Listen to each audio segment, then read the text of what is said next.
Issue ಚುನಾವಣೆಯ ಮೇಲೆ ಪ್ರಭಾವ ಬೀರಿದೆ ಅಂತ ಅನ್ಸುತ್ತಾ? ಅಂದರೆ ಎಫೆಕ್ಟ್ ಆಗುತ್ತಾ ಮೈತ್ರಿಗೆ? ನೋಡಿ ಅಣ್ಣ, ಪೆನ್ ಡ್ರೈವ್ ವಿಚಾರವಾಗಿ ಈಗಾಗಲೇ ರಾಜ್ಯ ಸರ್ಕಾರ SITಯನ್ನು ರಚನೆ ಮಾಡಿದ್ದಾರೆ.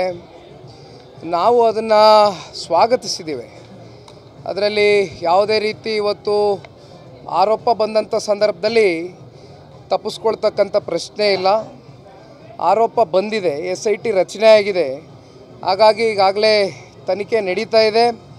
ಆದರೆ ತನಿಖೆ ಪಾರದರ್ಶಕವಾಗಿ ನಡೀತಾ ಇದೆಯಾ ಇಲ್ವಾ ಅಂತಕ್ಕಂಥದ್ದು ಇವತ್ತು ರಾಜ್ಯದ ಜನತೆಯ ಒಂದು ಮನಸ್ಸಿನಲ್ಲಿ ಇರ್ತಕ್ಕಂಥ ಒಂದು ಪ್ರಶ್ನೆ. ಇತ್ತೀಚಿನ ದಿನಗಳಲ್ಲಿ ಆಗಿರ್ತಕ್ಕಂಥ ರಾಜಕಾರಣದ ಬೆಳವಣಿಗೆಗಳೇನಿದೆ ಇದನ್ನೆಲ್ಲ ಗಮನಿಸಿದಾಗ ಎಲ್ಲೋ ಒಂದು ಕಡೆ ಪಾರದರ್ಶಕವಾಗಿ ಇವತ್ತು ಈ ತನಿಖೆ ನಡೀತಾ ಇದೆಯಾ ಅಂತಕ್ಕಂಥದ್ದು ಬಹುತೇಕ ಪ್ರತಿಯೊಬ್ಬರಲ್ಲೂ ಇವತ್ತು ಒಂದು ಪ್ರಶ್ನೆ ಮೂಡಿದೆ.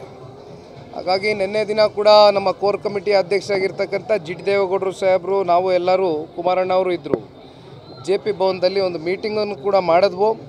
ಹಾಗಾಗಿ ಇವತ್ತು SIT ರಚನೆ ಆಗಿದೆ, ಸ್ವಾಗತಿಸಿದ್ದೀವಿ. ಸಿದ್ದಪ್ಪ ಬರಡು ಭೂಮಿಯಲ್ಲಿ ಸಮಗ್ರ ಕೃಷಿ ಮಾಡಿ ವರ್ಷಕ್ಕೆ 4 ಲಕ್ಷ ಗಳಿಸ್ತಿದ್ದಾರೆ. ನೀವು ಕೂಡ ಅವರಿಂದ ಕಲಿಬೇಕಾ? ಅವ್ರ ಜೊತೆ ವಿಡಿಯೋ ಕಾಲ್ನಲ್ಲಿ ಮಾತಾಡಬೇಕಾ? ಈಗಲೇ ಫ್ರೀಡಮ್ ಆ್ಯಪ್ ಡೌನ್ಲೋಡ್ ಮಾಡಿ. ಮುಂದುವರಿಸಲಿ. ತನಿಖೆ ಮೇಲೆ ಏನಕ್ಕೆ ಡೌಟ್ ಅಂತ?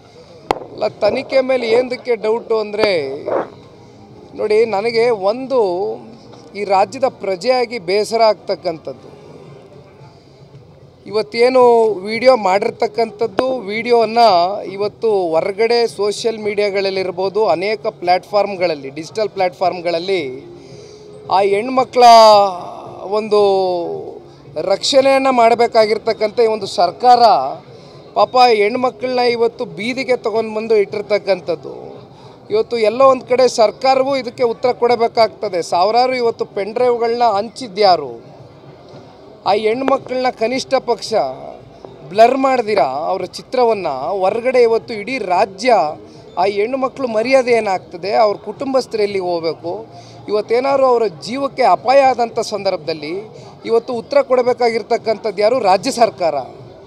ಹಾಗಾಗಿ ನಾನು ಹೇಳ್ತಕ್ಕಂಥದ್ದು, ಒಂದು ಕಡೆ ಇದು ಯಾರು ವಿಡಿಯೋ ಮಾಡಿದ್ದಾರೆ, ಜೊತೆಯಲ್ಲಿ ಈ ವಿಡಿಯೋವನ್ನು ಈ ರೀತಿ ರಾಜ್ಯದಲ್ಲಿ ಪ್ರತಿ ಪೆನ್ ಡ್ರೈವ್ ಮಾಡಿ ಸಹಸ್ರಾರು ಸಂಖ್ಯೆಯಲ್ಲಿ ಹಂಚಿರ್ತಕ್ಕಂಥ ಪಾಪಿಗಳಿದಾರಲ್ಲ, ಅವ್ರಿಗೂ ಕೂಡ ಇವತ್ತು ಕೂಲಂಕುಷವಾಗಿ ಇವತ್ತು ತನಿಖೆ ಆಗಬೇಕು ಅಂತಕ್ಕಂಥದ್ದು ನಾವು ಆಗ್ರಹಿಸ್ತೀವಿ ಅಷ್ಟೇ.